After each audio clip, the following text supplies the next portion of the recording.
Bismillahirrahmanirrahim. Assalamualaikum warahmatullahi wabarakatuh.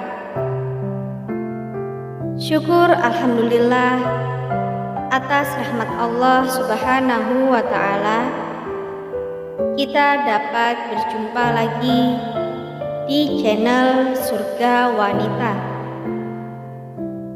Sholawat dan salam tak lupa selalu tercurahkan kepada junjungan kita Nabi besar Muhammad sallallahu alaihi wasallam. Allahumma sholli ala sayyidina Muhammad wa ala ali sayyidina Muhammad. Semoga kita semua selalu diberikan kesehatan, dimudahkan urusannya, dilapangkan rezekinya, serta diampuni dosa-dosanya. Amin ya rabbal alamin. Sahabatku seiman yang dirahmati oleh Allah Subhanahu wa ta'ala, Maryah Al-Qibtiyah dan sisi romantis kehidupan Nabi Muhammad sallallahu alaihi wasallam. Kisah cinta Rasulullah sallallahu alaihi wasallam dengan Maryah Al-Qibtiyah atau Maria sejatinya telah mengungkap sisi-sisi romantis kehidupan Nabi. Saat pertama kali melihat Maria, Rasulullah terpesona dengan paras dan akhlak wanita dari kalangan Kristen Koptik yang memang cantik dan anggun itu. Keterpesonaan Rasulullah kepada Maria ini membuat istri-istri yang lain merasa cemburu. Maria adalah sosok wanita yang memiliki pemahaman agama yang baik.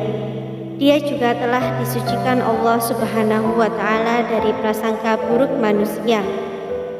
Belum pernah aku terpukau dengan keelokan seorang perempuan seperti halnya keterpukauanku kepada Maria. Rasulullah pun terpukau dengan kecantikan paras dan akhlaknya. Demikian pujian Sayyidah Aisyah untuk Maria. Maryah Al-Qibtiyah binti Syam'um merupakan budak dari Mesir. Ibunda Maria adalah keturunan bangsa Romawi. Maria mewarisi kecantikan ibunya sehingga memiliki kulit yang putih, berparas cantik, berpengetahuan luas dan berambut ikal. Pada suatu ketika Rasulullah mengirim utusan Hatib bin Abi Balta'ah untuk menyampaikan sepucuk surat kepada Raja Qibti Al-Muqawqis yang berisi ajakan untuk memeluk Islam.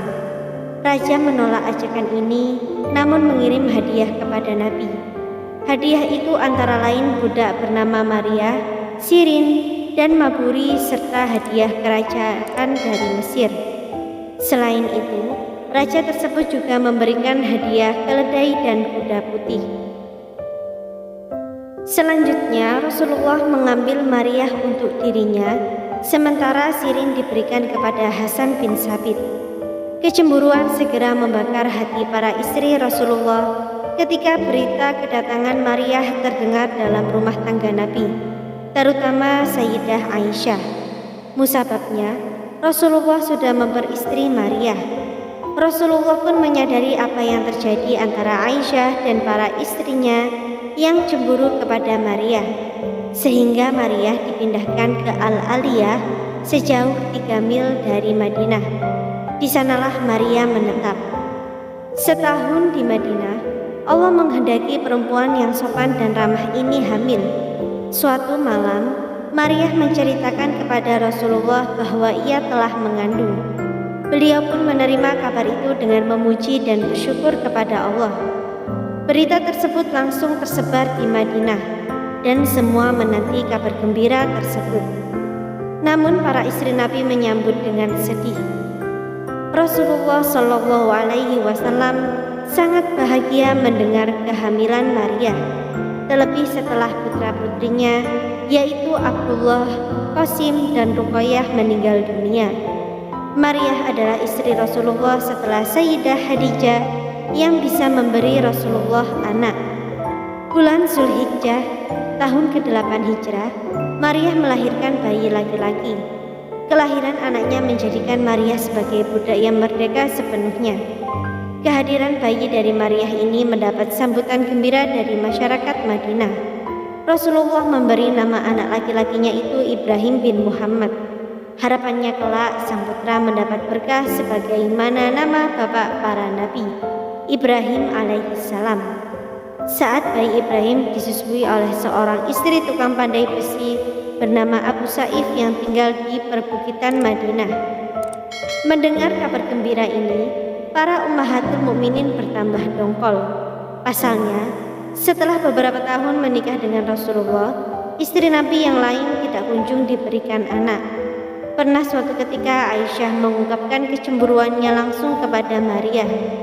Aku tidak pernah cemburu kepada wanita kecuali kepada Maria, karena dia berparas cantik dan Rasulullah sangat tertarik kepadanya. Ketika pertama kali datang, Rasulullah menitipkannya di rumah Harisah bin Nu'man al-Ansari, lalu dia menjadi tetangga kami. Akan tetapi, beliau seringkali di sana siang dan malam. Aku merasa sedih. Oleh karena itu, Rasulullah memindahkannya ke kamar atas. Tetapi beliau tetap mendatangi tempat itu. Sungguh itu lebih menyakitkan bagi kami, kata Aisyah. Cerita Umar bin Khattab. Kecemburuan para istri Rasulullah ini didengar Umar bin Khattab. Selama ini, Umar memang banyak mengetahui, bahkan seringkali terlibat dalam masalah rumah tangga Rasulullah. Itu terjadi karena Hafsah putrinya adalah salah satu istri Nabi. Setelah Maria melahirkan Ibrahim, cinta Rasulullah kepada bayinya amat besar. Hal ini dinyatakan oleh Hafsah dan Aisyah, diikuti oleh istri-istrinya yang lain, sehingga Nabi bermaksud meninggalkan mereka dan mengancam akan menceraikan mereka. Disebutkan dalam Sahih dari Ibnu Abbas bahwa ia bertanya kepada Umar, siapa dari dua istri Nabi yang menunjukkan perasaan demikian itu? Hafsah dan Aisyah, jawab Umar. Umar menemui putrinya Hafsah dan bertanya, anakku, Anda menentang Rasulullah Shallallahu Alaihi Wasallam sampai ia merasa gusar sepanjang hari? Hafsah menjawab, memang kami menentangnya. Kamu harus tahu, kata Umar. Kuperingatkan kamu jangan terpedaya. Orang telah terpesona oleh kecantikannya sendiri dan mengira cinta Rasulullah Shallallahu Alaihi Wasallam karena kecantikannya saja. Dalam sebuah sumber disebutkan bahwa Nabi meninggalkan istri-istrinya sebulan penuh. Sesudah cukup 1 bulan, ketika itu umat Islam yang sedang berada dalam masjid sedang menegur dalam suasana kesedihan. Mereka berkata, Rasulullah Shallallahu Alaihi Wasallam menceraikan istri-istrinya. Disebutkan bahwa Umar telah menemui istri-istri Nabi sesudah mereka ditinggalkan oleh Nabi dan berkata kepada mereka, kalau kamu tidak mau mengubah sikap kamu, Allah akan menggantikan kamu dengan yang lebih baik dari kamu semua. Salah seorang dari mereka menjawab, Umar, Rasulullah tak pernah menceramai istri-istrinya. Mengapa Anda yang berceramah? Peristiwa ini diabadikan lewat firman Allah dalam Quran Surat At-Tahrim ayat 2-5. Ayat 2 berbunyi, sungguh Allah telah mewajibkan kepadamu membebaskan diri dari sumpahmu, dan Allah adalah pelindungmu dan Dia Maha Mengetahui, Maha Bijaksana. Ayat 3, dan ingatlah ketika secara rahasia Nabi membicarakan suatu peristiwa kepada salah seorang istrinya Hafsah. Lalu dia menceritakan peristiwa itu kepada Aisyah, dan Allah memberitahukan peristiwa itu kepadanya. Lalu Nabi memberitahukan kepada Hafsah sebagian dan menyembunyikan sebagian yang lain. Maka ketika Nabi memberitahukan pembicaraan itu kepada Hafsah, dia bertanya, siapa yang telah memberitahukan hal ini kepadamu? Nabi menjawab, yang memberitahukan kepadaku adalah Allah yang Maha Mengetahui, Maha Teliti. Ayat 4, jika kamu berdua bertobat kepada Allah, maka sungguh hati kamu berdua telah condong untuk menerima kebenaran. Dan jika kamu berdua saling bantu-membantu menyusahkan Nabi, maka sungguh Allah menjadi pelindungnya dan juga Jibril dan orang-orang mukmin yang baik. Dan selain itu malaikat-malaikat adalah penolongnya. Ayat kelima, jika dia Nabi menceraikan kamu, boleh jadi Tuhan akan memberi ganti kepadanya dengan istri-istri yang lebih baik dari kamu, perempuan-perempuan yang patuh, yang beriman, yang taat, yang bertobat, yang beribadah, yang berpuasa, yang janda, dan yang perawan. Sesudah ayat-ayat turun, Rasulullah kembali kepada istri-istrinya yang sudah bertaubat. Semua sejarawan mencatat peristiwa ini, yakni bahwa wahyu itu memperkuat pendapat Umar. Semoga apa yang kami sampaikan kali ini bermanfaat bagi kita semua dan menjadi ladang pahala. Jangan lupa untuk menekan tombol like dan subscribe serta nyalakan lonceng notifikasinya agar Anda tidak ketinggalan video terbaru dari Surga Wanita. Sampai jumpa dan terima kasih banyak.